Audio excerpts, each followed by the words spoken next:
দুপুরে খাওয়া দাওয়া করে কিন্তু আমরা সন্ধ্যা ৭টার দিকে বেরিয়ে পড়েছি সবাই মিলে লক্ষ্মী পুজোর মেলা দেখতে। চলো দেখা যাক ওখানে কেমন কি হয়েছে। এটা হলো একদম ছোট একটা মণ্ডপ, দেখো কতটা সুন্দর ফোয়ারা দিয়ে সাজিয়েছে এবং ডেকোরেশনটা খুব সুন্দর ছিল। আর সাইডে ছোট বাচ্চাদের জন্য কিন্তু নাগরদোলনা ছিল। বৌদিরা লজ্জায় একটু কেমন করছিল, বলেছিলাম তোমরা যাও, তোমাদের একটু কিছু ফটো ভিডিও তুলে নিই। আর এই দেখো প্রতিমাটা কতটা সুন্দর হয়েছে না? কেমন লাগলো তোমাদের এই লক্ষ্মী প্রতিমাটা?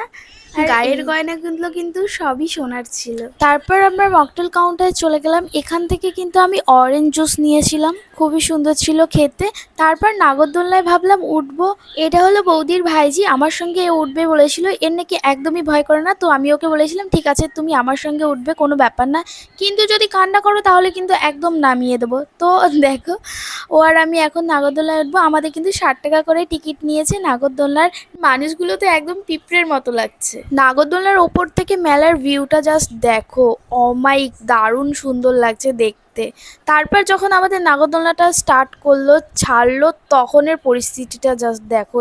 এ বলেছিল কোনো রকম ভয় পায় না, কিন্তু এর অবস্থা দেখে আমারই কান্না পেয়ে যাচ্ছিল। জাস্ট ওর পা কাঁপছিল, চোখ থেকে জল বেরোচ্ছিল, আর যা চেঁচাচ্ছিল কি বলবো, কোনো মানে ভাষা নেই আমার বলার। ও বারবার বলছিল আমাকে নামিয়ে দাও, আমাকে নামিয়ে। তোমরা ওর আওয়াজটা জাস্ট একবার শোনো।